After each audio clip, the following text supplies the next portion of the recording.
Okay, are we ready? All right. We'd like to call the meeting to order. The special meeting of the school board, I guess it's around 7:01.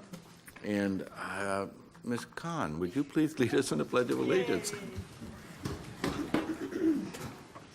Please place your right hand over your heart. Ready, begin. I pledge allegiance to the flag of the United States of America and to the republic for which it stands, one nation, under God, indivisible, with liberty and justice for all. Thank you. Before we get started, I'd like to welcome the guests, but I'd also like to once again thank the mayor, the city council, and all the staff, including City Cable, for allowing us this venue and allowing, I guess, a little better access for the public for this important information. So do I have a motion to adopt the agenda? So, second. All in favor? Aye. All right, we'll have a presentation item on Measure Y and Z, the third quarterly construction update, 2009-10. Good evening, Honorable President and esteemed board members, to all the doctors in the house on the right side and some on the left side, and to the extended Torrance Unified staff. Tom Schlegel from Barnhart, representing the entire management team for your Y and Z bond program. Tonight's a very exciting night, as the folks behind me will get into in great detail. We have with us Gary Gidcombe from HMC. We have Paul Westberg and Butch Rowe from, Paul Westberg and Butch Rowe from Westberg and White, and we have Barbara Helton from IBI.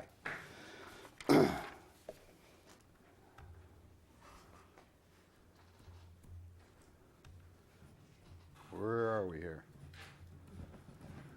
Help, Tammy.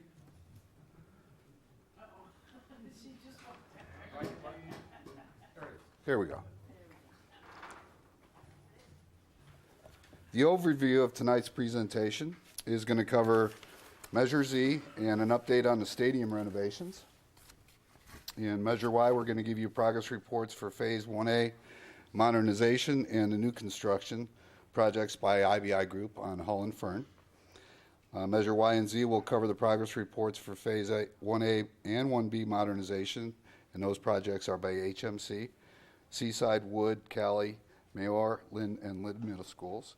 Measure Y and Z also progress reports for Phase 1A and Phase 1B modernization, and those projects by Westberg and White, which are Hickory Elementary, Madrona Middle School, and North High Schools.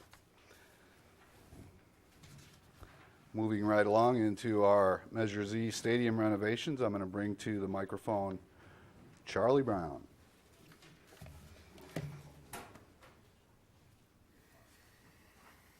Hello.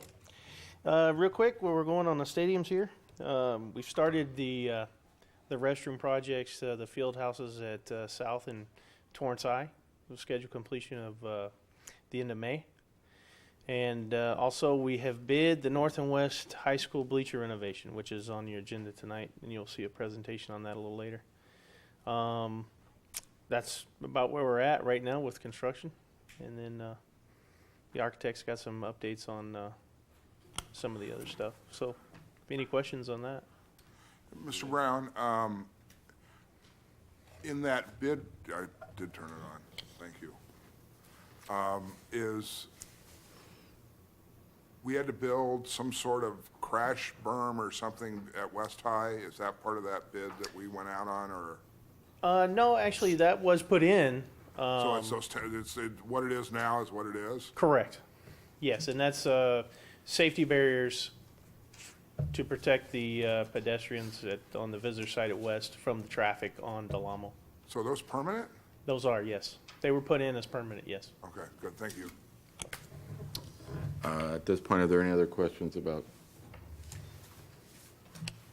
Yes, on your PowerPoint there, it says that the South and Torrance High School restrooms completion target is June of this year. Is that to be finished before graduation? Correct. They'll be finished right around the last week of May. June 1st is the completion date. So. Okay, but the north and west bleacher renovation is not expected to be complete until after graduation. Correct. We'll start that, actually, if approved, if awarded, then we'll start that project this summer. Okay. So it's not going to interrupt with the graduations? No. All right. And finally, just to highlight for everyone in the audience, as well as those watching TV, that we are 6.6% under budget as of this date. That's correct, and that does include the contract that's on the agenda tonight for the renovation. Okay. All right, thank you. Thank you. Any other questions? All right, well, thank you very much, Mr. Brown. Welcome. Thank you. Well done, Charlie. It's always good to get good news. Moving forward, Measure Y, modernization and new construction. I will bring up Barbara Helton from IBI. Good evening, Board. Fern Elementary School, we are on track for both Fern and Hull. And where we are is we have DSA approval of the interim housing, the portables that will move in order to do the new construction. We are in the midst of the DSA back check for the new construction, and we anticipate having all comments in and responded to, as well as the constructability review that was done by Barnhart, back to DSA for approval in April next month. As it says here on the slide, Barnhart will be scheduling a pre-construction meeting for the neighbors in late spring with the intention of beginning construction in summer. Any questions on Fern? Well, just to remind people, DSA is the Department of State Architects. That's And also to remind them that the fact that we're putting interim housing, which are portable units, those also need DSA approval before children can enter them. Yes, correct? that's So- correct. And they are the same portables that are already on the campus. Oh, you're just going to reuse them, And just to we're move it? we're relocating them. Oh, very good. There's a couple that aren't needed, so those will be removed from the site, and the others are being moved. So that way, we don't have lease, those are district-owned, and so there are no lease costs or anything like that for those. Okay, great. Are there any questions with regards to Fern? So we're looking at bidding starting this late spring, coming in 2010, in a Yes. few months, Yes. and this summer. So, okay, I mean, that's not too far away. No, I mean, no. that's pretty exciting stuff. When do you plan on moving the portables? Oh, that's the beginning of the construction That will in the be the summer. You're beginning of starting with that construction. phase in the summer. And right, that okay. is, I think the district's about, I'm not sure what the schedule is to bid that, but I think the intention is to start to move those portables as soon as those kids are out of school, Okay. so that work can get done. And if you guys want to see some fun with hydraulic hand jacks and guys moving portables, it's amazing what you could do. It's how the Egyptians built the pyramids. It's amazing. Right? Am I right? What those guys could do with hand jacks, it's amazing. You got to see it. It's just Will we be fascinating. given a date when this happens so we can go watch? I think it's fascinating. It's kind of like Legos on steroids, but, all right, enough of that. I apologize for digressing. Are there any other questions? I'm sure there's a whole bunch of third and fourth grade boys in this. Yeah, okay. Yeah. Just real quick, Ms. Helton, the pre-construction, I know that Fern, we've already had a series of community meetings to give the neighbors an opportunity for input, but this pre-construction meeting, is that primarily for the parents and staff? No. And Charlie's here. We have that meeting, and Charlie Brown actually is in charge of that meeting. This is the actual meeting where we talk about the schedule, we talk about what the traffic pattern will be for construction, talk about dust, we talk about dirt, we talk about all those kinds of things. And that's where Charlie Brown gives out his card to neighbors in case there are issues, and they can make the call. Okay, so anyone watching this who is or may be impacted by the Fern Elementary School construction, that is the meeting to attend. Well, they actually get a letter from us. All right, great. And the construction is to begin in the summer of 2010. What was the target date for the completion? I believe the schedule is to try and have those students in at the fall of 2011. Okay. She is correct. All right, thank you. And just for the record, what kind of turnout did we have when we had these kind of meetings for Hull? We actually have not had a construction meeting for Hull because we haven't started construction yet. What For we the did- demolition for Hull? What we did with Hull was we had a meeting where we talked about the demolition. Correct. But we have not, since we have not received the plans completely back on Hull Middle School, we don't actually have the meeting that Mr. Mersucci was talking about till we actually have those in hand so I we can see. build the schedule. Okay. I guess my bigger question is, I'm trying to lure the residents surrounding Fern out now for this meeting. Mr. Marisucci's right. This is the meeting to come learn something about how the construction is going to take place. Correct. There won't be another one. There won't be a second one. This is the time. That's If you right. have a concern, come express them now. And that's where, again, we talk about schedule, we talk Correct. about traffic, dust, all those kinds of things that are actually a part. Now, what you may be referring to was the pre-construction meetings we had for all the stadiums. Could And we be. did do a pre-construction meeting for all the stadiums. Okay. Thank you. Thank you, Ms. Helton. Are there any other questions? Thank you very much. Very exciting times. All right, let me just advance to Hull then, if Okay. I may. We're in a similar place with Hull as we are with Fern in terms of ongoing attention to DSA comments and incorporating those comments as well as Barnhart's constructability comments. And we did separate the whole submittal into two increments. Increment one is for the site preparation, so that the site preparation can move forward on construction while the building review by DSA is finished.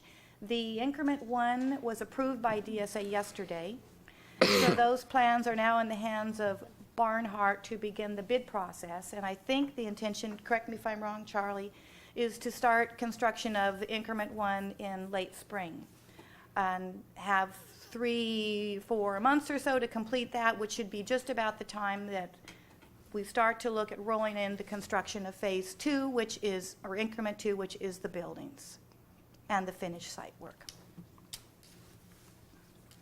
And there is no doubt in my mind that September 2011 is the date that Hull opens. Okay. It says DTSC approval in 2010. Are we like pretty much 100% sure we're all covered there as far as the wells and things like that? I know Ricky from Barnhart has been handling that process, and best I understand, it's moving along. Okay. I see no questions. Any other questions on Hull? All right, thank you very much.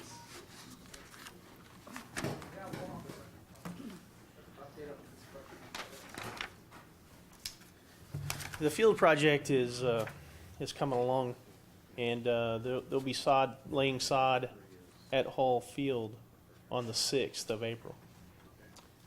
So right around the middle, end of April there, we're going to get the field back over there. So just wanted to give you a quick update there. And then also the bid schedule for increment one. And If the you're 6th of April, they'll be laying 6th of sod? April, they'll start laying sod. Okay, which is next It'd take them 2 days Tuesday. to put it All down. right. You said 2 days? Yeah. That'd be something to watch, too. Big roller. It's You like line- these you it's all line up fun, along the big fence things, there and- trucks, Yeah, it's just cool. Like these meetings, we're just watching grass grow. Anyway, It'll be more exciting there than here. A lot more exciting there than. And during all the other phases or increments, as we're referring to them here, the citizens will be able to use the field and the track. And so it'll be cordoned off. and- Absolutely. Okay. And then just real quick on the increment one.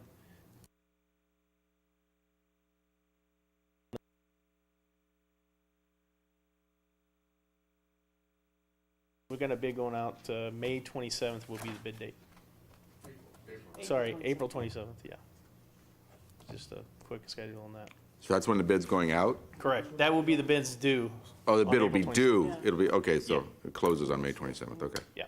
So on the May 3rd, we'll bring that Okay. to the board for award. Good? April So 27th. you're out to bid right now then, Yeah, we're advertising this Friday, correct? with a bid date of April 27th. So April we will be 27th. looking at it on May 3rd. Yeah, I said May, I apologize. correct. So that's all the utilities, the underground, That's grading. There's the retaining wall behind on the west side or east side of the property. Underground utilities, water, sewer, storm drain, some concrete approaches, some things like that. all right. Wow, there's gonna be a lot of stuff going on in this town. That's gonna be pretty. Told you it was exciting stuff. It's exciting stuff. Thank you, Charlie. Just as a tag-on item for the board's information, as Barbara mentioned, we do have currently 8 district-owned portables on the Fern site, 4 of which are going to be moved from point A to point B to provide interim housing there. And as a cost savings measure to the district, we are taking the other 4 per the direction of Dr. Phil Fielding and moving those to Walteria, Oh, very which good. is also a 1A construction site to keep the cost down there on the portable housing. With that, I will bring up Mr. Gary Gitcom from HMC.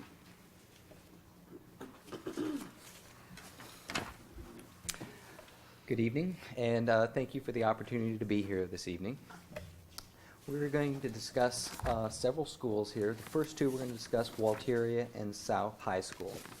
Walteria Elementary, we've got some very good news. We've got all of our DSA comments returned.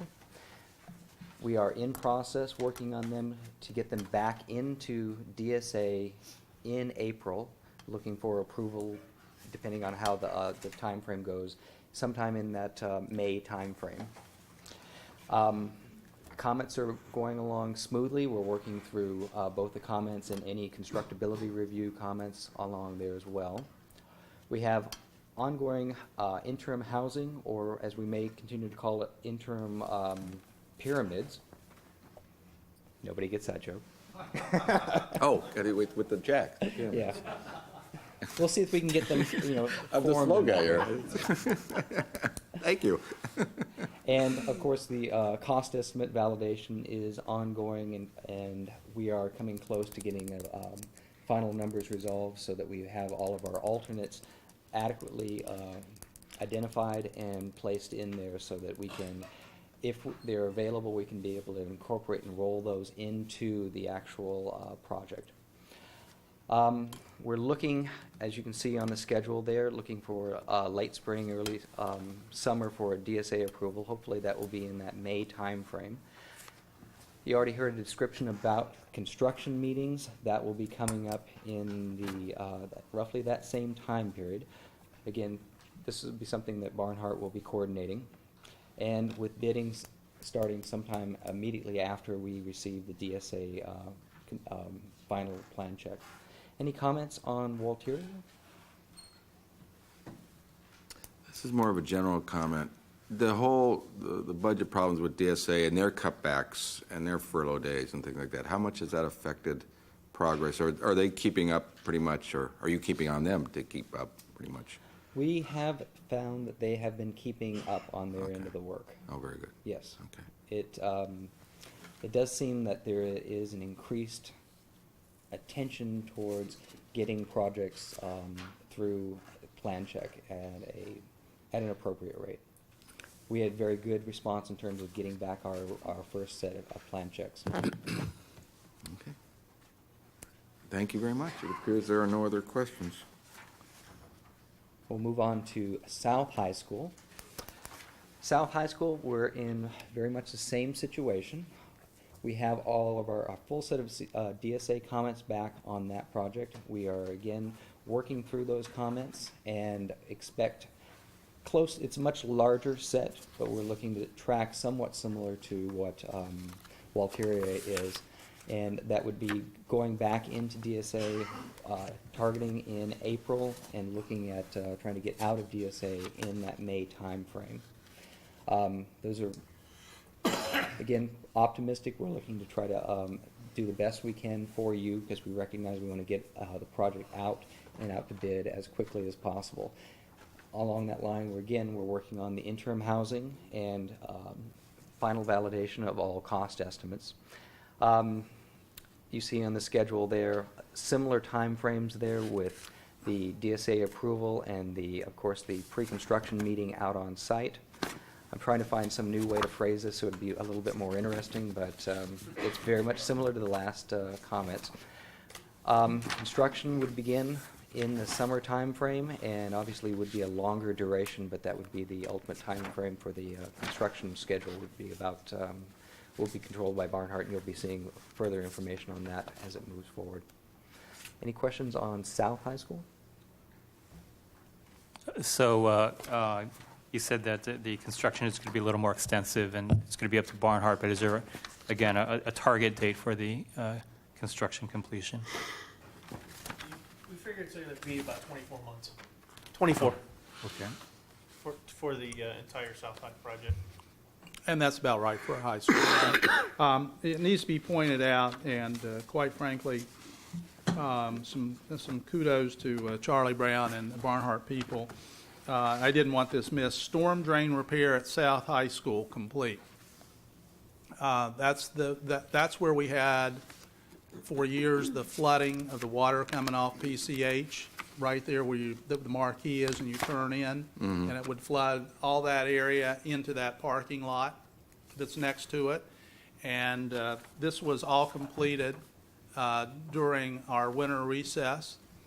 And I drove by there on Christmas Eve, and the contractor was actually out there working on Christmas Eve.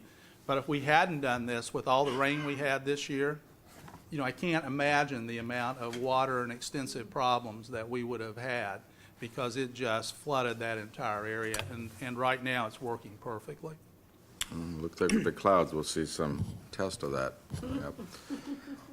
Speaking, So you're finished with South, right? Yes. So that means this summer, we'll see Fern, Hull, Walteria, and South under some form of construction. Oh, you've got more coming. It's in the 1A. Okay. All right. 1 second. Speaking of all the rain we had, did we have any issues on any of the fields? Everyone was concerned that we wouldn't drain the fields properly. Do we have any issues at all on any of the fields in the No, we rainstorms actually we have had? none. In fact, the very nice thing about our artificial surface fields is that during all of this rain, those fields still could be used, and they were used. And one day in particular where it was raining and I was going to Cali Mayor and it took me forever to get in the parking lot, it was pouring down the rain. They were playing soccer at South, or, you know, a regular soccer match. And the same thing at the same time was going on at West High School.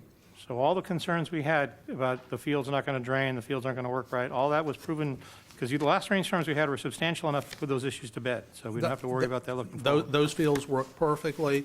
Had we not had those fields, it would have been a great deal of time before they could have gotten back on those fields to use. Under normal circumstances, it took us, they didn't drain properly anyway. And with all the rain we had, it would have been some serious pieces in terms of disruption of schedules for the use of those fields. And that's a product of artificial turf, and that's why we chose that, because it works so well. It is absolutely that, but the other piece that many of you, and Mr. Wormers, you did, as part of the Bond Oversight Committee, went there and actually saw the construction that went on. It's much more than just what you see on the surface, meaning the artificial surface. If you remember, they went through a whole process of engineering so that those were dug out, drains were put in, and all of that water goes straight down now through that and into those drains and out. And that's why you can play a match during a rainstorm, for example, because it doesn't puddle up. And I think the other piece, in talking to a couple of the soccer people, and these aren't students, but actual people who coach soccer, you can play on that surface and still have footing even when it's raining. Does it work in the snow? It seems like a good investment. It absolutely is. I just remind you, and you know this because you were part of the Bond Oversight Committee, when those do have to be replaced, all of the infrastructure pieces still stay there. So all that you do is take up that surface rug, if you will, and put that down now, because we have all the rest of the engineering that'll be there for years to come. When we do that, can we have Charlie involved? Oh, Charlie rolls out all the grass.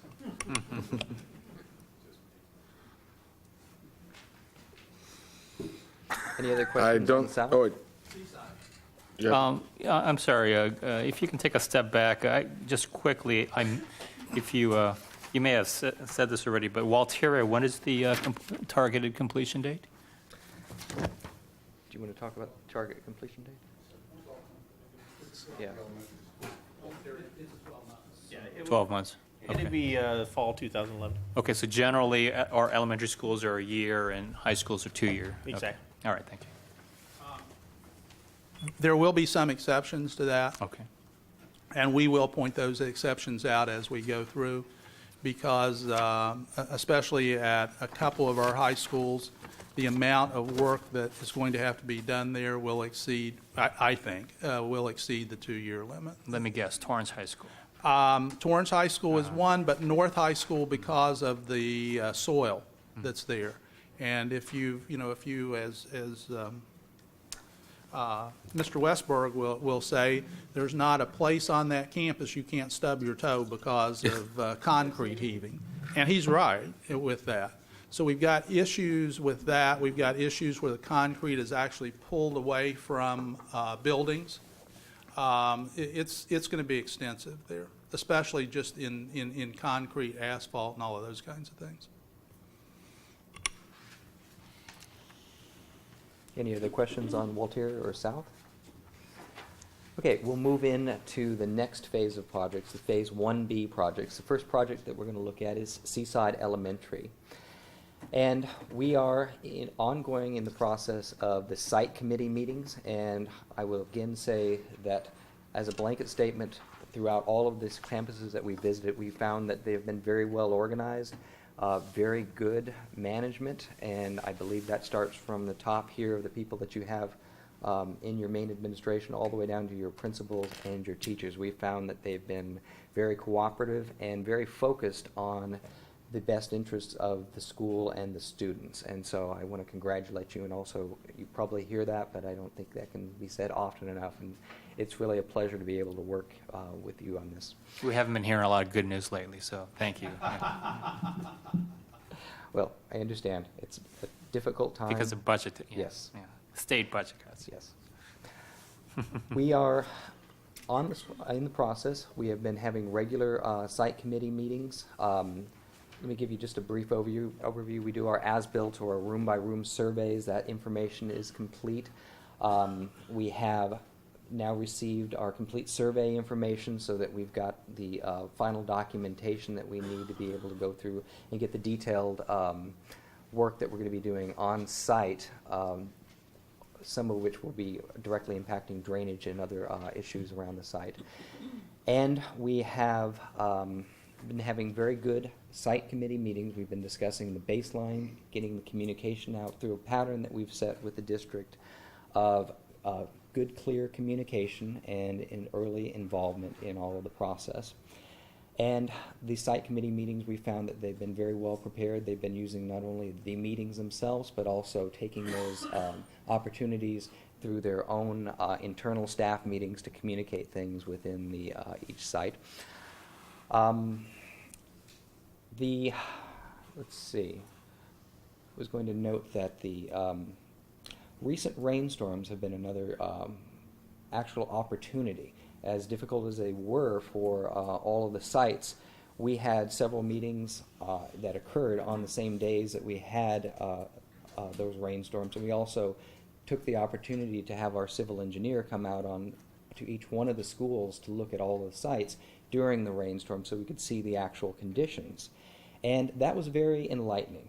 You know, it's one thing to have them tell you, we have 4 inches of water over here. It's quite another to have to walk through that to get to the meeting. And so it makes the point very clear, and those rainstorms, while very difficult, are also advantageous to us to be able to really identify some of the problems, because you can not only see the contributing see the actual result, but you can also see the contributing factors of where other water may not be obviously coming from. So Those things that did happen, while difficult for the sites, were actually hopefully going to be the springboard for us to really do the best work that we can to make sure that you're not having those problems again in the future. Upcoming things that we've got, where are we going? We've got the community meetings established. On this side, it'll be April 29th, and we are prepared for that meeting. We also have had good site representation on from the community at the Seaside site. Some of the specifics on the Seaside site that we're dealing with, it has a lot of grade challenges. So looking at ramps in there and trying to take the best opportunity for those to become an advantage, whether it be for circulation on the site to areas that may be underserved, as well as making sure that we're not providing skateboarding opportunities, however unpopular that may be to some segments of the crowd. But we're going to be looking at that in particular so that we're not producing those types of incidental hazards as we move forward on there. Attractive nuisance. Yes. We're looking at a completion of the design development documents in April and moving towards completion of the construction documents in June and a DSA submittal there shortly thereafter. And you see the other dates, Board of Education approval.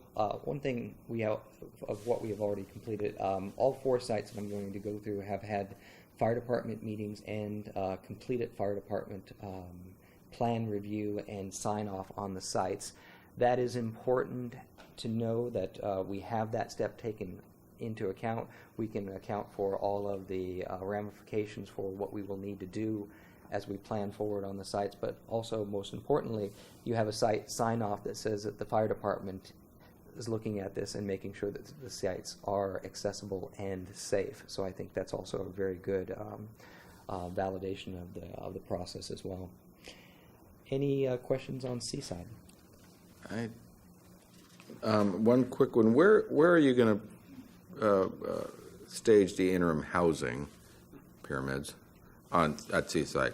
I mean, during construction, or is it one of those fields down below? It will be down below, most likely. There is really no other available option. That's still in process. We haven't determined the exact number and location, but the available space is down there at the lower end of that site. Later on, I guess, I'm kind of making the assumption that part of the school will be down there while the other half stays up while you work on various wings, right? Yes. Okay. All right, very good. It just had its 60th birthday party the other day, so. So it's fun. Well, and much needed facelift. All right. Wood Elementary. This is the part of the presentation where I'll struggle to come up with something new, since I've pretty much told you what we're going to be talking about for each one of the 4 schools as we move forward. But again, we've got the site committee meetings complete, and the room-by-room surveys, the as-built conditions, and the fire department all complete. Wood is I think the primary issues that we're facing on Wood are probably identity, and at the front of the school, it's the approach to the school that is probably the primary aspect that we're looking at.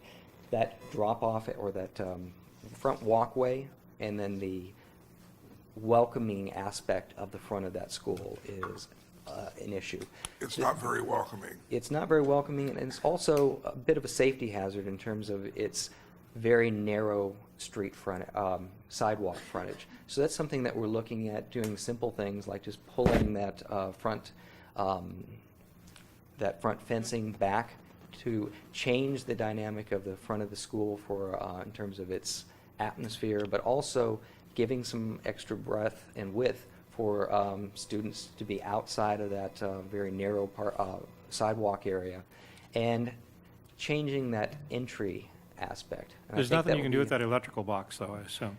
Unfortunately, no. That's still very much an advertisement for the electrical hardware manufacturers. It's unfortunately placed, and we're going to do, we've got some options to try to screen that, the switchgear out in the front, but it unfortunately will remain where it is currently located.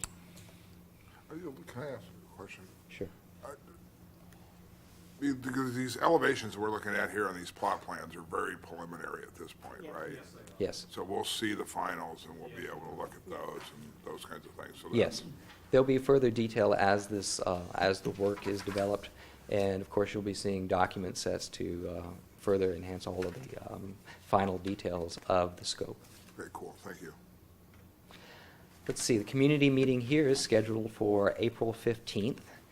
And similar on the upcoming progress, we're going to be looking at design development being complete in beginning of April, with construction documents being complete in that May timeframe. Construction or DSA submittal would then follow shortly thereafter. Any questions on wood? I don't see any. Okay. Kai Mayor. Another school that we had very similar progress. This has been a very active and very engaged site committee. I think well represented throughout, and we just came from that site committee meeting today and talking through difficult issues, but we found that the site is very engaged and very open for discussion and is very much focused on the positive aspects of how we're going to be moving this thing forward. Some of the specifics at Wood, we're looking at the placement of the science portables on that site and how that's going to change the dynamic of the classrooms in that quad area.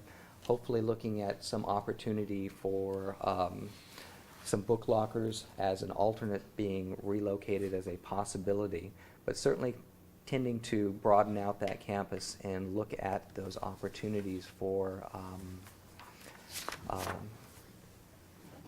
there's some issues in terms of circulation there around the book lockers, and that tends to create congestion. So that's one of the primary things that we're looking at on that campus, is how to kind of disperse that congregation and look at ways of opening up the flow in that campus. That's one of the primary aspects that we're trying to address in this. Again, schematic design complete. We have the survey information now complete, and we're looking at that for the detailed information of how we're going to address and solve the drainage problems on that side as well. Community meeting will be in April, and again, design development and the construction document phases, you see the dates following in April, and the May-June timeframe with the DSA submission following closely thereafter. Any questions on Kaimi? Actually, a general question. On a regular basis, I get asked why we don't have better drainage at our school sites, and that's just a product of not having done anything with them for the past 60 years? Is that why? That is largely so. That is largely true. Some of the conditions come from having as simple as the downspout coming down to what is now a raised grade situation where you're getting grass built up, and so the water no longer travels off of or away from the buildings on the sidewalk, but is now pushed back just because of the grade conditions. You have underground lines that are, for various reasons, inoperable, and so you're not getting the appropriate water flow from the drainage systems that you have. And in other cases, probably poor drainage layout that was exacerbated by some positioning of facilities that have diminished its capacity to drain. Because we've got sandbags everywhere. Yes. And if we flip back to Wood, you've got sandbags at their staff conference room. They have to constantly keep that area sandbagged off because water actually comes into the building at that location. So they live with this in a very real way every single day. So those are problems that are on a dry day, nobody ever notices, but those are very significant issues to the site and things that we take very seriously in terms of how we're going to resolve that. It's also just a safety issue for the school.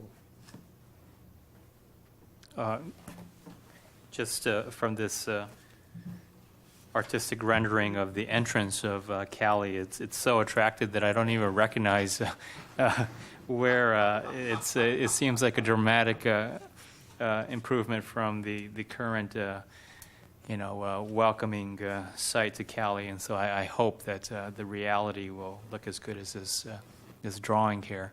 Thank you. That's Yeah. what we're hoping. We're trying to really. It has a very narrow frontage, and so what we can do is try to open that expanse up and try to bring that view towards the school. It's a very nice school. I mean, it's a pleasant environment, and so we'd like to make sure that when you're first coming to school, you don't drive by it 3 times. Yeah. So, Yeah. A general question, you mentioned book lockers. I should know this, but I'll know it now. Dr. Mannon, are book lockers to be replaced with? No, they are not, Mr. Mersucci. Okay. They can be relocated, but there were no funds in the bonds to actually replace the lockers. That's too bad. There's no, it's not on the project list, so we. No, it's not at all. And that's a good question, just from the standpoint, and I have been reminding our people, whether they be employees or parents that work with us. If we go back in history just a little bit, and the discussions that went on, and certainly you were very involved with it, along with Mr. Steffen was very involved with it. If we go back to what was originally developed in terms of what our need was in the district, it was setting at $500 million, as you well know, or very close to $500 million in need. And from that total dollar amount was pared down to what we thought was an acceptable level based on the tax rate for measures Y and Z. And although $355 million is a lot of money, and we certainly believe that, and certainly enough to take care of many of our problems, our real needs sat at about $500 million. Okay, so 500 million, not just for book lockers, obviously. Not just for book lockers, Yeah, but for all of our. but for all of the other things that needed to be done that were identified by the committee that you and Mr. Steffen worked so diligently on, along with other members of our community when you visited all the school sites. And then we took those observations and the 700 pictures that Dr. Harpole took and did the estimates, from that. And that really came out to close to $500 million. Just as a quick aside, I know that some schools have much worse lockers than others, but I know there's a common Yes. concern raised by parents. This would be a potential opportunity for corporate supporters in our community if we were to allow them to put their logos all over the book lockers. If they were willing to buy us book lockers, we would be happy to. Well, we would be happy to consider any. I would echo your thought, and certainly if in fact that happens, to bring that before the board for consideration. But certainly I think that is a pretty obvious one. Okay, thank you. Behave yourselves, everyone. okay, any further questions on We're Pioneer? discussing sponsorship potential. We won't discuss. I don't see any other discussions about sponsorship or questions from the board. Going on, I believe we're now at, I don't see any other questions at the moment, so Bert Okay. Lynn. Then we will move on to Bert Lynn. And actually, that school is actually sponsored by Mr. Bert Lynn, but apparently he's not paying anything for the sponsorship. You might consider that in the future. Again, we're looking at Bert Lynn, very similar progress. We're moving along on this project with Same site committee meetings, room-by-room surveys, all the as-built conditions and survey design, schematic design is complete. We are looking at some of the unique issues on this side. I think one of the primary things is where to place the science portables as they are located on the campus, because that has a Are significant... they the brown ones? Those are actually the existing science Okay. buildings that are on there. The yellow building, hopefully it shows, yeah, it In shows the up back yellow on end. the screen there. That is the placement of the new portable on that side. And for just a moment, you know, placing those in the appropriate location and reviewing those with the site, that's one of our primary goals as we, appropriate site positioning on there. Very important, we're looking at this because they wanted to try to terminate the very strong axis of that school, having something down there along that side. And also recognizing that that end of the campus tends to get less use, and having a building down there will be a better use of that space as well. There is a little building there now. You have on that back side, you have the... What is that? Storage buildings on the side for the emergency storage bins. And looking at, along that back side, looking at a re-layout and restriping of that parking lot for the faculty along that side. Also very important, low-cost work, since we're essentially restriping, just paint, but it's also very meaningful to the campus to try to pick up those extra 1 or 2 parking stalls within the reconfiguration. The site committee has been very active, engaged. They have been probably very in-depth in questioning of the products that we're using, the standards that's moving forward. So I think you should congratulate that site on being very cautious and doing their due diligence to make sure that the classroom enhancement that they're going to be getting are the best that they can get. And so I would take this time to really say that they're doing a very good job in making sure that they understand what it is that they will be engaging in. Community meeting. I in believe April. we have a question. Yeah, just on Bertlin, one of the eyesores for me, for that campus, has always been that kind of tacked-in parking lot behind the cafeteria that goes almost as far in as that center walkway. Is that really necessary to be that size and to be that far deep into the campus? I mean, is there something else we could, I mean, it just looks, I mean, I'm on that campus a fair amount lately, and it just, visually, when you walk into that area, it's dark with the covering for the cafeteria, and then you kind of look through there, and then you've just got that junky parking lot. I mean, granted, it'll be a prettier parking lot if we just pave it and do some stuff, but is there something else we can do in there, or is that something you're looking at? Well, that is something that we've looked at. What you see on that plan is some restriping in that area, some general cleanup, trying to bring a little bit more order to that area. They do need that parking and access in that location. They've got their maintenance area back in that. You see the small purple building that's on there? That's kind of where the custodian keeps their stuff. So that is an active area. We're looking to try to provide some kind of screening along that side to make it a little bit cleaner looking. And certainly it is the heart of the campus, and it does touch into that area where we have that the overhang in that school for the student dining.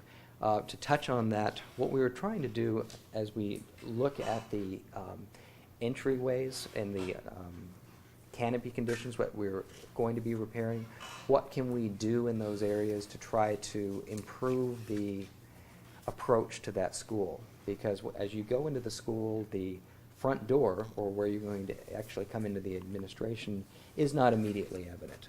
And having something that identifies where you should be going once you're inside of the campus and directionally pointing there, as well as we're looking at some kind of opportunities to kind of brighten up that space while we are doing the necessary repairs on the overhangs or the overhead walkways themselves. Overhead walkways, the overhead canopies themselves. Yeah, the other thing I thought about was if you needed the parking, you've obviously got the parking lot to the south. And could you pick up more spaces there and make a greener space or some, I don't know. You're the architect, I Yeah. give up. Yeah, we did look to pick up additional spaces on that side, and that area has been really identified as a key area for their maintenance and operations in there. Okay, good. Any other questions on Bertlin? Yes, I remember when I was on the facility review committee, when we met with the principal, Mr. Leroy Jackson Jr., that one of his comments was, that really stood out was that the potholes in the fields are so bad that they get like one twisted ankle per week. Are any of these improvements going to be improving the pothole situation? Yes, absolutely. Oh, We'll be great. looking at the fields for grading and for irrigation as well. So those issues, which unfortunately are not always isolated to just a single school, we've heard that on multiple schools. Okay. So that's definitely something we're going to be addressing. So even though those of us here know that we have a major challenge, again, with all the state budget cuts, that we've had to make dramatic cuts to all of our maintenance staff, that it's not just the maintenance of our fields, but we are going to use some of these bond funds to hopefully make substantial improvement to our fields. Essential, those improvements, yes, and it's also going to be a very much needed safety issue. All right, thank you. One other thing I forgot was at Lynn, and actually even, I'll bring up Lynn, is on the southeast corner of the campus, there's an access that comes in there that's just gravel, and I mean, the asphalt's deteriorated over the years and stuff. I assume we're gonna repave and deal with those issues or not? Correct, we are. Okay, because that's just kind of a ratty area over there that Yeah. probably needs to be dealt with. Thank you. Yeah, the school is as a structure, is quite well formed. It functions very well as a campus, and I think you see a lot of those just age-related issues where the campus is in much, it needs that modernization money. Good, thank you. Any further questions on Burt I Lynn? do not see any. Well, thank you. Thank you, Mr. Gidcombe. Just as a follow-up, on Cali Mayor, we do have a community meeting scheduled and confirmed for April 20th at 6:30 PM, and it will be held in their library, which is room 28 on that campus. And touching on Mr. Lee's question, as it related to the board having preview of what it is that is in design right now, the protocol that was instituted as a result of the bond matrix being instituted by the Oversight Committee that we brought to you along with the principal sign-off on each of the sites, we're going to follow that same routine and bring that to you prior to you guys approving the DSA submission. Measure Y and Z, continued modernization and new construction. Mr. Paul Westford from West Brigham White.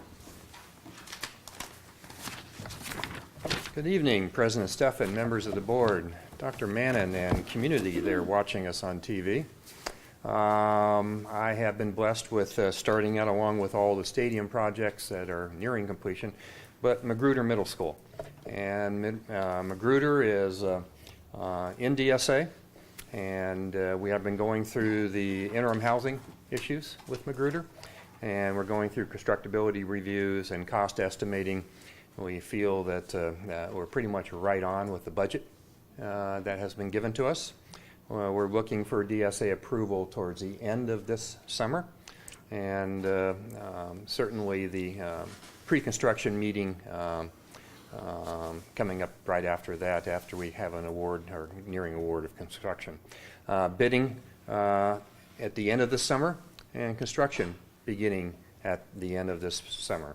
A project that we've had great response by our community, especially our site council, and along with our principal, that Mike Voigt has been a delight to be able to work with. Any questions on Magruder? No? I think you did a great job on the covered walkways, making that Cool. kind of an architectural Silk, feature. a I silk really- purse? Pardon me? Silk purse? Out of a, Sow's ear. Sow's Silk Yes, purse. yes, but, Pyramids. yeah, well, what, I mean, I think you were Hey. creative and, You go. just. thank you. Just give credit where credit's due. I kind of hope, I'm kind of looking forward to the other ones looking, Super. nice like this. Thanks. Yeah, I think we had an opportunity. We were blessed with a pretty good budget for covered walks, and we've used every penny of it. What is the target completion date? I think all of the middle schools are at least 12 months, if not 15. Charlie, is that correct? 15 months. So somewhere in between elementary and high school. Obviously, we know the sooner we move them, the better the price that we get from our contractor. So anyhow, we're going from Magruder and the other way around. Okay, getting into 1B. We have been blessed with an elementary, a middle school, and a high school for our 1B projects. And for the community, a reiteration that 1B has been through the success of some federal monies, and it's been moving all these projects up on the docket quite a bit. And before I get into this, I might also add to the comments about DSA. For those of you who are unaware of it, DSA has had a major shakeup in the last few months. There is threat of getting rid of DSA. And that has caused not only the plan checking part of DSA to move a little quicker, but all their superiors. We're actually getting project managers plan checking our projects. And a lot of the stuff that we have sent in that have sat on their desks for 10, 12, 15 months, we're getting back with some approvals on them.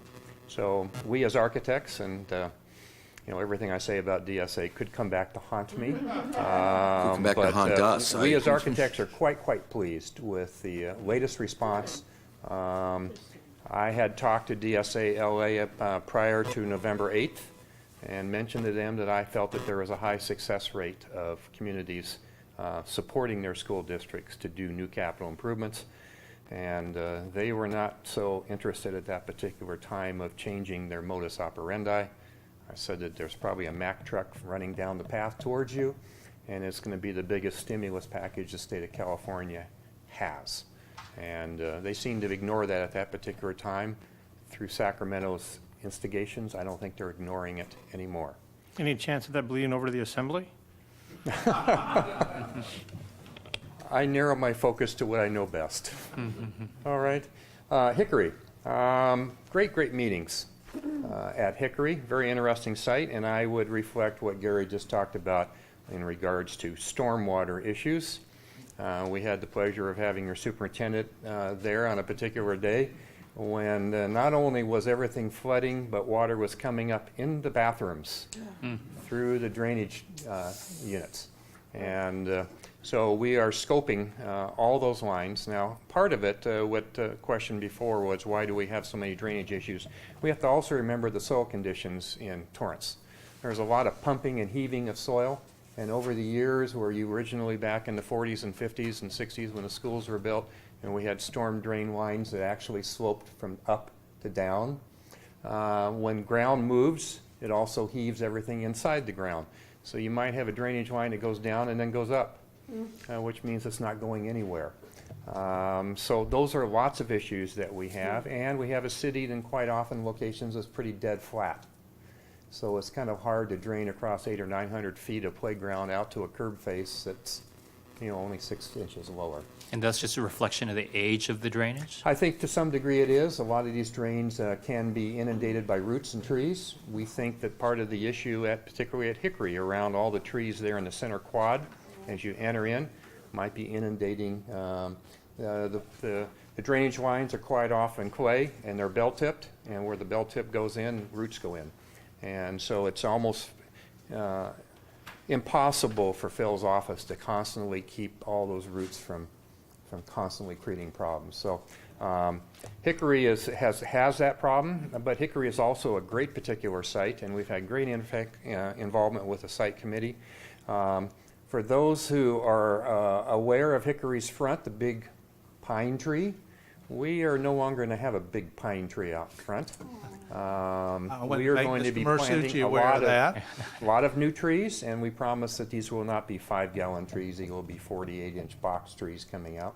We even had a request, humorously as it is, to see if we could put hickory trees. That was not humorous. That was a real. That was a direct request by you, our landscape architect, who happens to be the landscape architect that Phil has used in this district for a number of years. We've retained him. We found out hickory is only applicable in the south. So we're going to be doing some other things to that effect. We are going to get rid of a lot of the old ficus trees that are out there. As beautiful as they are, you know, they uproot everything. And so we're going to create a whole new plaza between the entrance and the multi-purpose, and we're going to have an area where at least one full classroom can meet during the day outside and experience the environment out there. Also, those planters that run along the 4 classroom pods are going to be removed, new planters put in, and a different type of tree put in those planters also. So now you see a perspective of one of our kind of infamous pie-shaped classrooms. Very, very difficult. Somehow back in the 60s, architects thought that was cool for whatever reason. But we are dealing with that, and so we have good feelings from our staff. We have a community meeting for those in the community to come out and get to hear this all over again. April 22nd, 6 o'clock. So what was the old adage, be there or be square? Or triangular. So we will kind of go through that. Any questions on Hickory? Yeah. In the pod, there's seats for 28 kids. Yeah, I was counting that. And we just increased our class size to 30. Yeah, that's just an example. Right, That they I'm gave. just, And one of the things in the discussions, Mr. Westberg actually visited some of these classrooms with the teachers, and you know, different teachers actually use even different types of furniture in all of them. So this was just an example. You know, he's just doing an example to show there. The other comment, and I appreciate Mr. Westberg pointing that out, about the removal of those trees. Part of the problem that has been a chronic issue at Hickory has been the heaving of both concrete and asphalt, and also the tree roots, especially those large trees that are out there, attacking not only our water lines, but they also attacked sewer line. They also attacked some of the irrigation lines out there. If we don't remove those and we go in and put in new asphalt and concrete, the estimate that the engineers gave Mr. Westberg and us is within 5 years you'll be back exactly where you are today. So, you know, we don't want to put all of those funds into it and all of a sudden we're back 5 years exactly where we started from. So that's why it's necessary to go back in with a different type of tree. And the site committee went out, actually looked at it. Mr. Westberg showed them around and looked at that. And they'll get to choose from different types of trees that they actually want on that site. Also, one more addition, and that is that there's certainly presently kind of a risk management issue to where cars are parked around the back of the multipurpose that are kind of nosed into the library area. We're going to have a nice new masonry wall, fencing that off with a fire gate, and we're actually adding, without adding actually any more parking flat work, we're adding 6 more parking stalls. We even offered the site additional parking back behind the portables off the side street, which they preferred not to do. So we have pretty good consensus on that particular site. Any other questions? I'll move on to the next one. Yes, Mr. Warmers. If I remember right, in the pie-shaped classrooms, some of the walls were designed to be either moved or... They are temporarily framed in. They were operable walls at one time. They are going to be permanent. Okay, so Take they will be those walls down, soundproof and...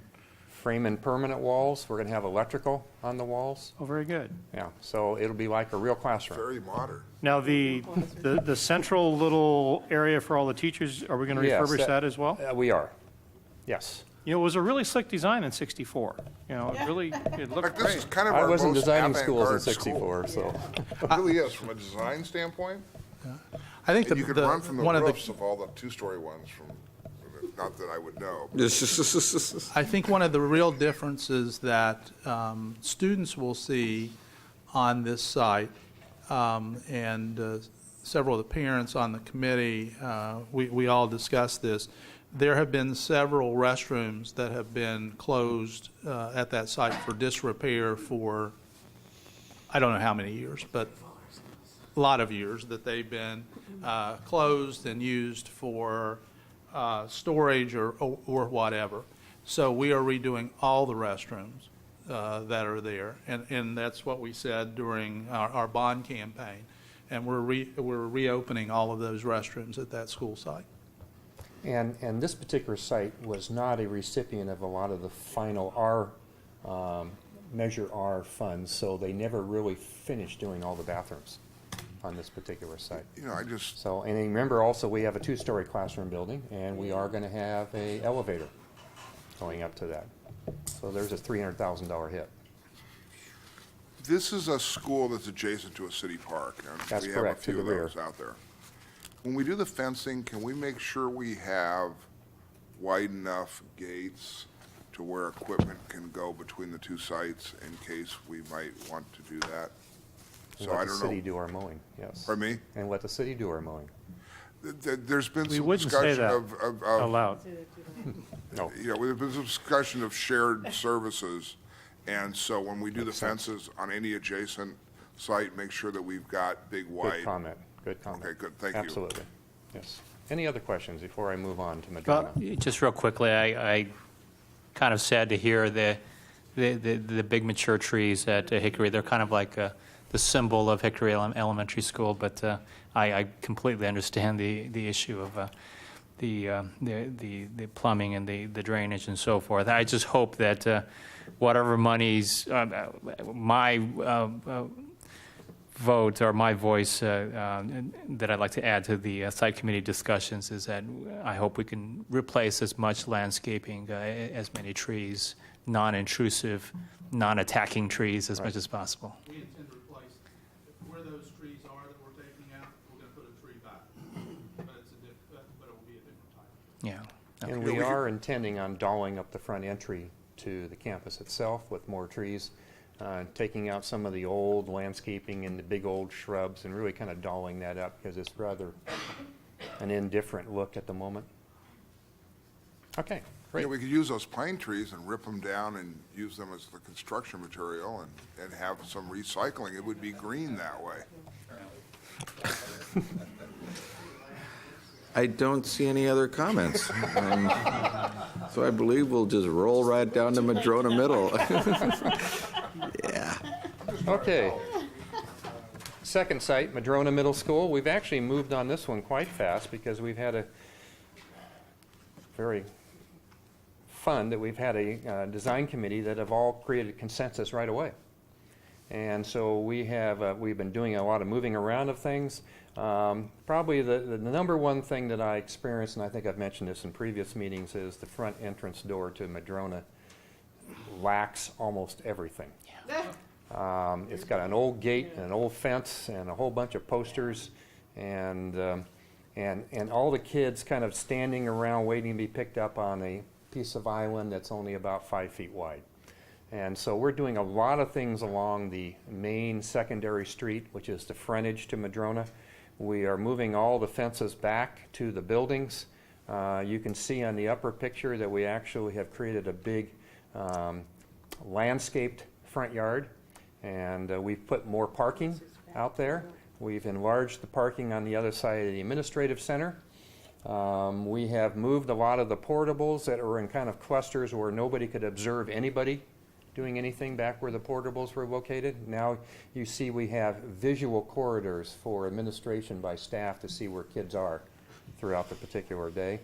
And we have at the top building, the purple one on the left, which would be the 8th grade group, we have now placed our 3rd science portable. That's the one new one pertinent to the bond measure.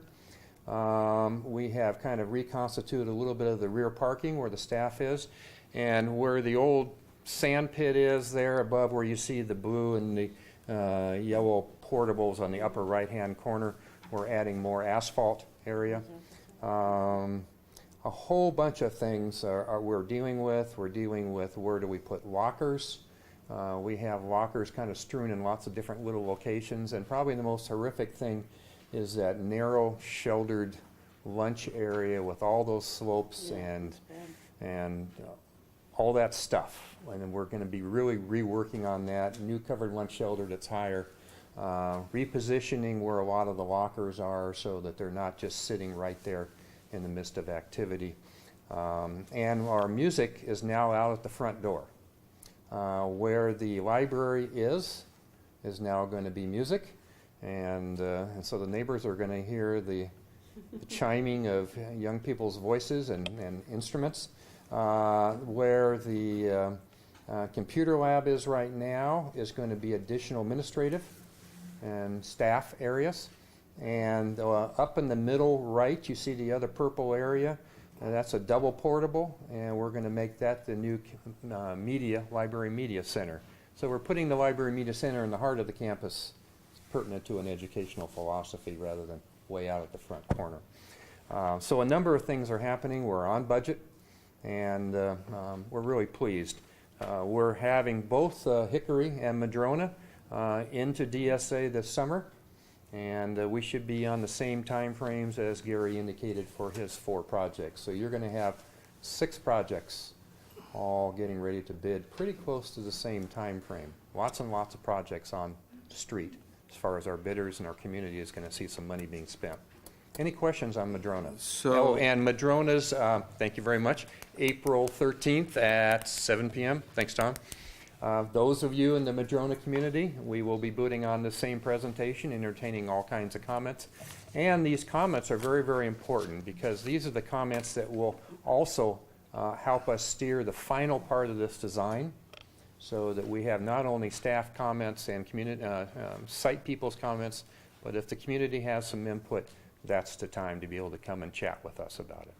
When you do the community meetings, you're going to have bigger pictures? Absolutely. Cool, because these are really tricky to read, so, for us old And I guys. not even have my glasses on at the moment, so absolutely. I know Yeah, that, we'll but- have a full-on PowerPoint, Mr. Wormers, and we'll walk through the entire presentation we've given to the site staff. Be still my heart. PowerPoint, just be still my heart. But just bigger drawings would be useful with the average community member. But Absolutely. Yep. Any other questions? Yes, Mr. Steffen. The frontage that you've created here, this very nice area, it will be open 24/7 and the gates will be That's back. outside of the gate. Okay. All right, and one other comment. Along that side street, 2 things. One is we're no longer going to have parking along there.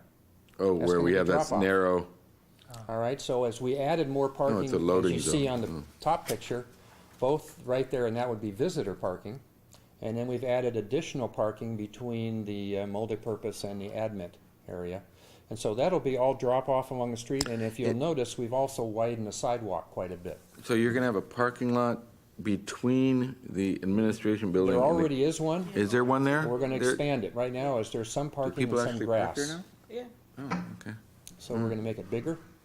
And so we're going to be able to get the parking off of the street, and we will have a queuing factor that will not clog up the street as much as it is right now. And if you've ever walked down that little sidewalk to the parking area, it's about 4 feet wide.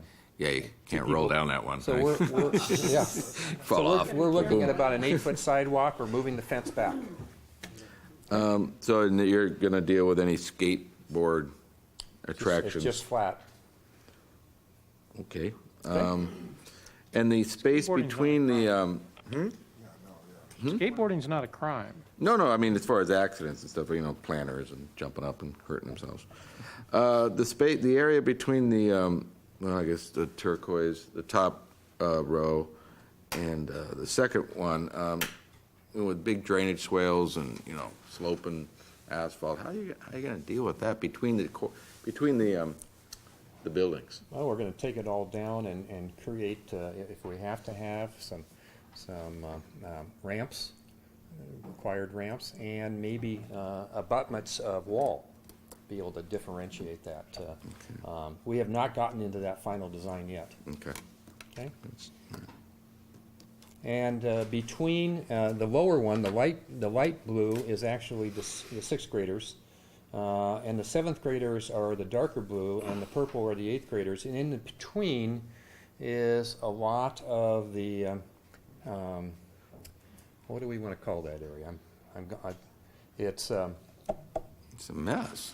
yeah, no. The middle classrooms. I'm drawing a blank on it. Well, computer labs to the right, but there are 4 rooms there that. I'm sorry. Learning center. Thank you. Learning center, which is a bunch of spaces that will probably reconstitute in the classrooms once your student sizes drop back down again. Okay. Is there any space for like a music room? The music is that yellow one at the front bottom. We have a very passionate music instructor on that campus, Yeah, you do there. and a lot of community that supports him. Is that music room on the front of It's El where the Dorado there? library is now. Yeah, are there going to be any noise issues with the neighbors?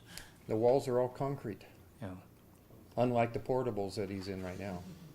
Okay. And by the way, for the community's knowledge, all of our schools are getting all new windows. Not just glass, but frames and everything. Really? Okay? Yep.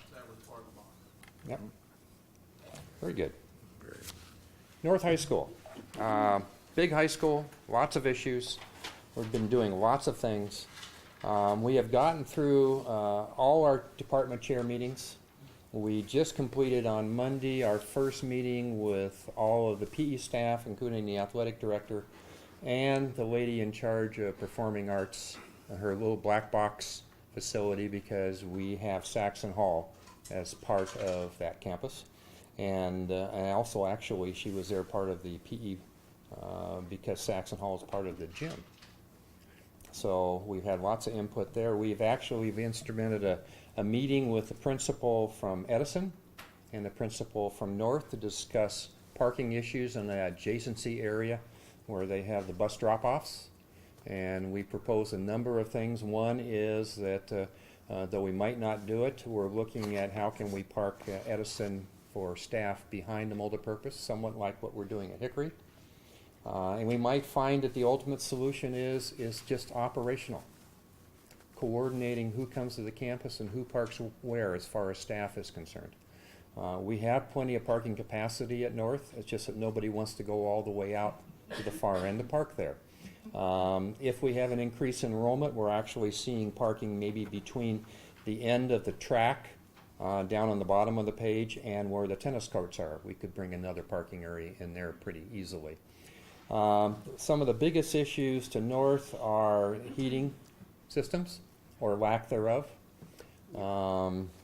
We had a humorous comment because your head of heating and air conditioning asked us to give him an input as to how we're changing the administration center.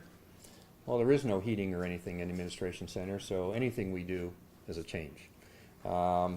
We have met this week also with all the unique staff members from ceramics to dance to all the computer labs, and found lots of fun people and very, very energetic staff. So we are going forward on that. We are still in our programming and schematic design stages right now. We hope to be, by January of next year, ready to go into DSA. And there again, bidding summer of 2011, and then a 2-year duration for construction for North.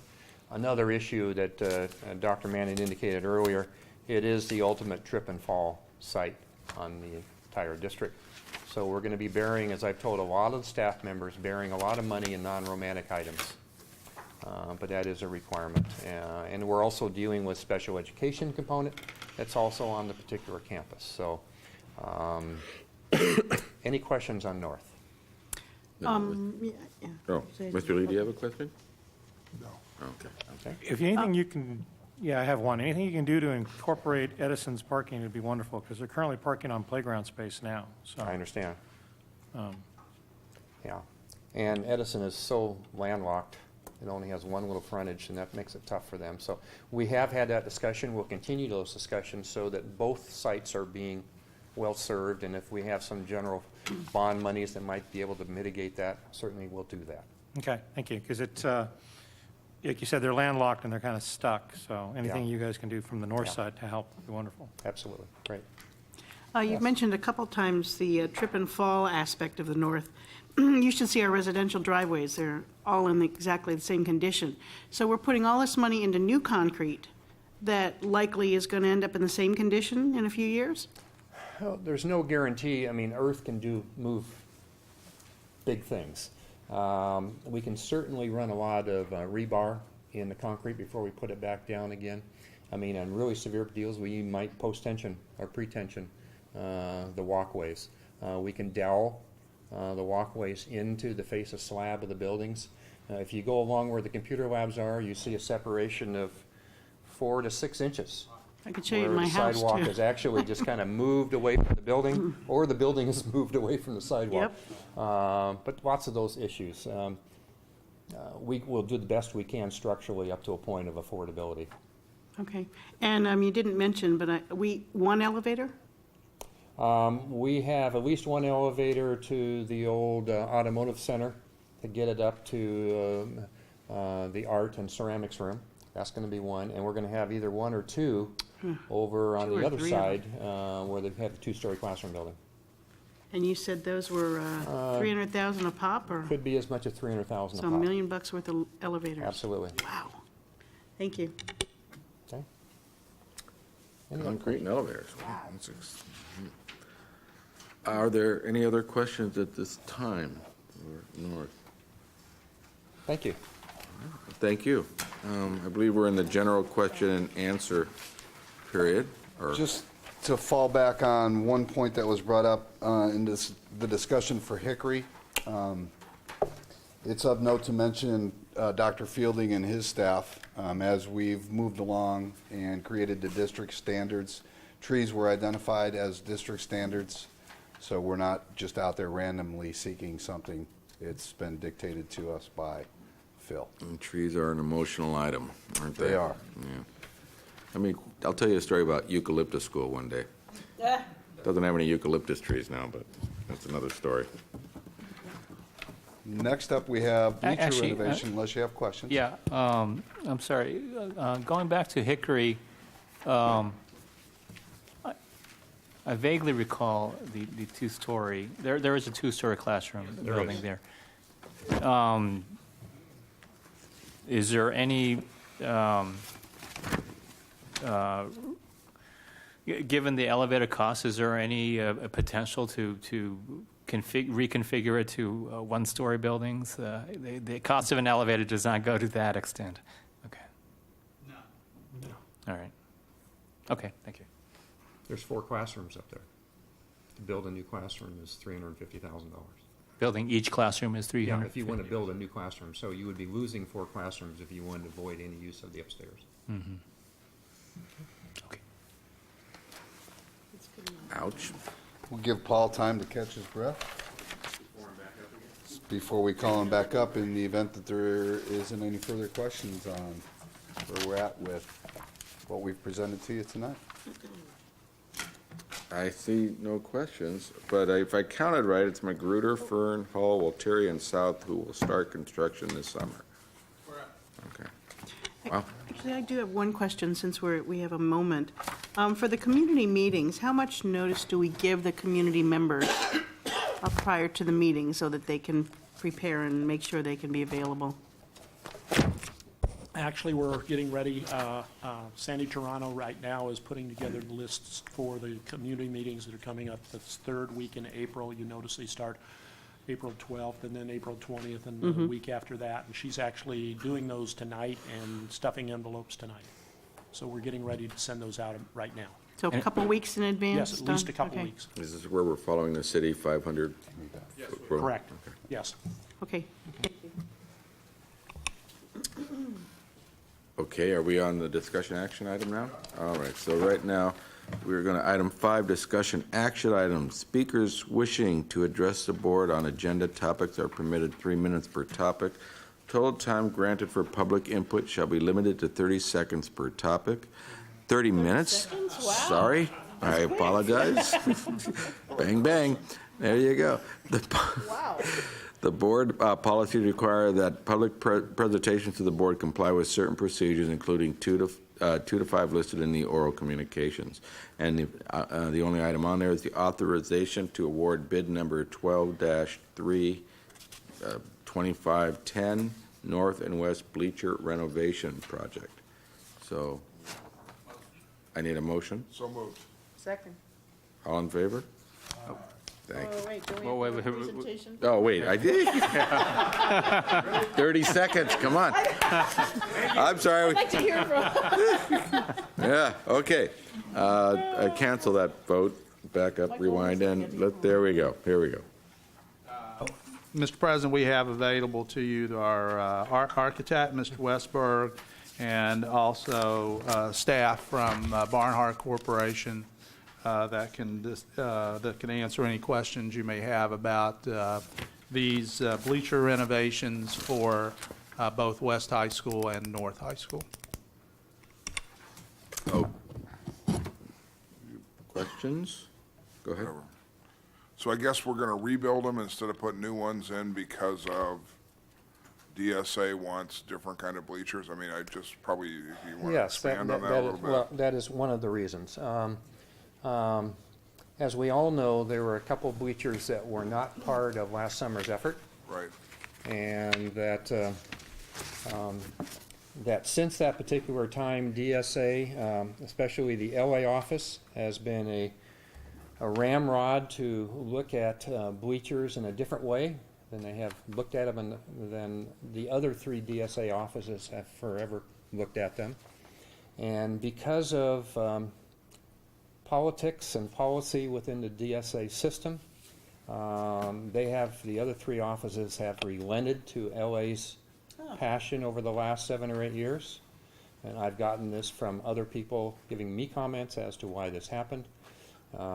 And thus the change in how they would like bleachers to be designed has caused an increase in the cost of the bleachers extremely significantly. Presently, just to give you an idea, before we started back on regard to this district to replenish, let's say, the north visitor bleachers and the west upper home side bleachers, we've been doing a lot of work at Palos Verdes High School. We did their stadium, and now we're asked to put some bleachers in there along that back slope. And we found this to happen and this impact to come to our school districts.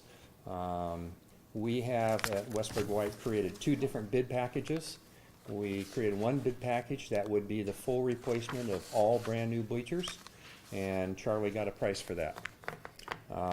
We also then, through some input from Barnhart, who has done this at other locations, one of which is in Tusd Unified, that I think you might have pictures of, showing the modification of existing bleachers to bring them back up to almost, I shouldn't say almost, they look exactly like brand new. And to give you a description of what we're talking about, I had our structural engineer out to review all the structural implications of the existing bleachers as they are. And separate from a couple small structural modifications, everything seems to be really good and intact. That letter is on file in your district. And so we bid the other package as a repair and complete cleanup of the substructure and the removal of all the wood, the seating, the footboards, and also the railings, and are going to replace all that, and they will look just like the home and visitor sides of South and of Torrance High School. And we have shown you pictures that you might have of that look. That does not require DSA approval. This is a deferred maintenance approach. And under deferred maintenance, under the DSA rules, a remove and replace in kind is more than acceptable. We have, Charlie can probably address this issue, but we have now bid both ways, and there is a significant differential in cost. One of the things that Dr. Mannon has always requested of their architects is always be aware of fiscal responsibility of cost. And so we are presenting this method of resolving the bleacher systems to the district. Just a question. No, go ahead. This is theoretical.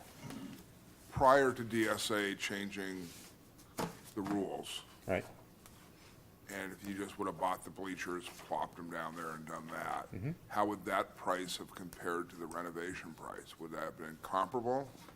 It would still be more expensive, but not nearly what it is now. Okay.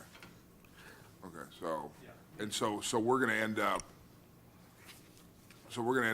being, in effect, somewhat underbid, under our cost estimates for this part of the bleacher replacements. We're gonna be, Which would help Mr. Lee in regards to other issues such as bathrooms, which were not factored in originally, and that was required by the DSA's access compliance people. The community is getting brand-new bathrooms just out of the sheer luck that DSA is forcing us to have all these new bathrooms. So that helps with some of the budget. okay. Can we do that? Is it on the project list? Restrooms are on the project list The stadium restrooms? because it's an ADA issue. We could not get approval of the stadiums without that. Right. But to answer Mr. Lee's question, even if we did the same thing, this is a cheaper method, and based on the pictures that you see, it will look exactly the same. Now, the question that I really thought you were going to ask was, could we have done the same thing at Torrance High and South? And the answer is no. No, because of the structure Because of itself the was bad. structural issues at South no, and Torrance High. Understood that. Now, this is going to probably fall in Charlie's lap, but the fact that there's a substantial difference between best quality painting and GenMat construction, that doesn't worry Barnhart at all? I mean, we're not going to be I staring think they down a have vetted that zillion. out already. You guys have done a wonderful job so far, but every time I've been around construction enough, every time someone's really low, their middle name is change order, so it makes me nervous as hell.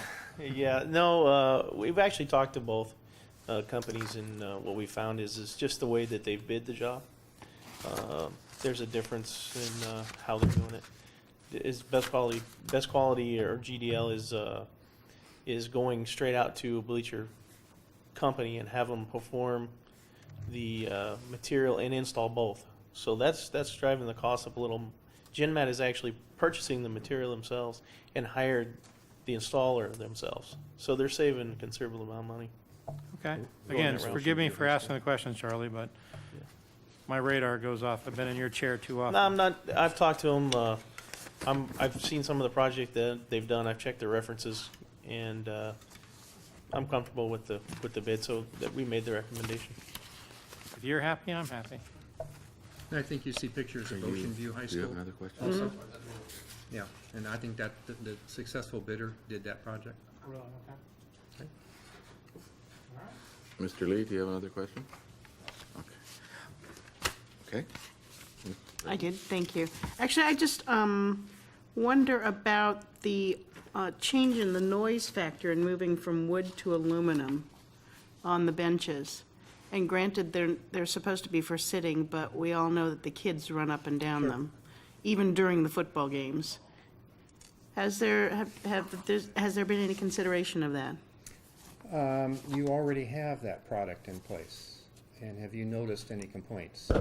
Actually, I have not personally sat in any of the stadiums that do South and have them. Torrance. Yeah. Yeah, there are some issues that we've found, and in working with the neighborhood, working with the community, we've actually posted it. The biggest complaint we have is people actually running on it, because they run around the track and then they like to run up and down the bleachers, and that's the biggest complaint we've had, not so much at South, but primarily at Torrance High School, and we've actually put some security, some chains up there. We've actually put some signs noticing the people that, please don't run up and down, and put signs that say that they're off limits when the stadium is closed. And at least for probably about the last month or so, I haven't had the phone calls I was having before. But yes, you're right, there is an increased noise factor because we're going from wood to the aluminum. But those set, especially at Torrance High School, they set right up against those homes that are on Right. the backside, which is not the case in North. Well, and again, during the football games, it seems like it could be an issue, because when the kids change their seats, they don't go to the center aisle. Really, the complaints that the complaints that I had from the neighbors at Torrance had nothing to do with the activities when Torrance High School was there, whether it was the football or whether it was any of that. It was, like I say, at late night or early in the morning when people decided they wanted to run those bleachers. That's the only real Yeah, complaints that I have. and I actually haven't talked to anybody who's attended games on the bleachers as to whether they noticed a difference or not. But especially when the kids are stomping to clap, et cetera, it seems like there may be a difference there. Well, Yeah, the difference is they won't collapse. Yeah, that's true. That can be, and it, at that time, but, I think in terms of the neighbors that we've talked to, they completely understand that. There's a high school football game that's going on, and they're very understanding of that. What they're not understanding of is what Dr. the 2 in the Stabler morning running, indicated, yeah. whenever it's late at night or whenever it's, early in the morning. And quite frankly, the noise level, and I know this sounds a little surprising, but the noise level of just 2 or 3 people running on those bleachers is very different than if you have a crowd on those bleachers. It seems that, as you're running up and down those things, it seems to vibrate the noise out with that. And one of the pictures seems to show, and I'm not sure if that's what it's intended to show, rusting at some of the junctures. I don't know if that's what's supposed to be in this picture or not. So it's, Is that what it shows, Charlie? I'm not sure the picture that you Okay. have there, but The last one. yeah. I think that's, we actually took that picture, so we can prevent that. Oh, okay. Well, But good. I remember seeing the picture, but yeah, that's. Especially when we get the lessons learned, ocean yeah. breeze here that may Luckily, affect that and was not a- corrode metal. Barnhart did not build that. Oh, okay. Yeah. So if I understand this correctly, we're using the same superstructure, whatever you call it. We're using the same framing that's there, existing structure, and we're just replacing the top, in Yeah, essence. the structural part of the bleachers will be refinished and epoxy coated obviously just because of the ocean, it lasts a lot longer. So all that would be epoxy coated paint, the understructure. Okay. And I will be having my structural engineer out there to re-inspect the structural frame after I take the wood off. If there's anything that needs to be replaced, they will replace it at that particular time. And these changes happened after we bid out and put in the other new bleachers? Correct. Correct. So was it irrelevant to the other projects? Right. Wow, missed it by that much. Yeah, that's wild. A quick question. In terms of the stair running, does it make a difference, aluminum versus wood, in terms of the safety? Not the safety, but I think Just the that noise. if you'll notice, what we currently have, like, for example, at North, is you have like a wood footrest area, and then it's open, and then you have a wood seat that's there. So Open risers. yeah, I knew you knew the title of that. But the difference is that folks who like to run bleachers won't run those bleachers because for them there is a level of danger in doing that. Every football player just thanked you. Right. But on these bleachers, see, they're encased, they're closed. Yeah, So you don't have that same kind of danger of falling through at any point. And that's why, for example, runners like to do those that are encased. Or at West High School, they're concrete, or the home side at North that's concrete. They'll run those, all the time. But these are much more preferable for exercise than those old wood ones were. And the old wood ones, what we're really stripping out are those wood seats and the wood, the open riser piece. All that's what is really going. And then redoing the superstructure, the steel superstructure underneath. and then putting in all the new aluminum pieces with it. So we won't be losing water bottles and jackets anymore? No, and in fact, well, there's one other piece, and Dr. Stabler did, and I did also. In working with the neighbors who live very close, and that isn't the case at North, but at both Torrance High and at South High School, by enclosing those risers, they don't get the same amount of trash. Oh, You that's see what interesting. happened, the trash would blow through those Sure. areas and then blow right over through the fence or over the fence into their backyards. Because these are enclosed, the trash doesn't blow. So it's there and then it's picked up and it doesn't end up in their backyard unless somebody heaves it over the very top.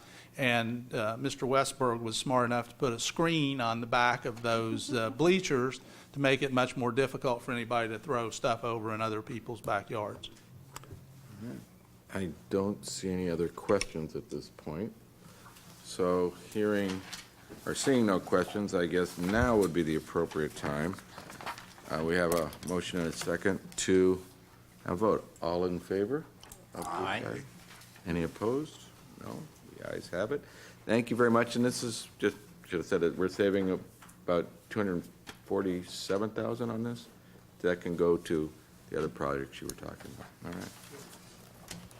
It's actually about 220. 220. Oh, I'm sorry. And as we have said over and over, we're actually finishing off now most of the stadiums, but there still is work left to be at North High School, and there is a money pit setting at North High School. So, and that's on the home side and underneath those home side bleachers. So, all the dollars we have available, we're going to be working on that home side under the bleacher issue.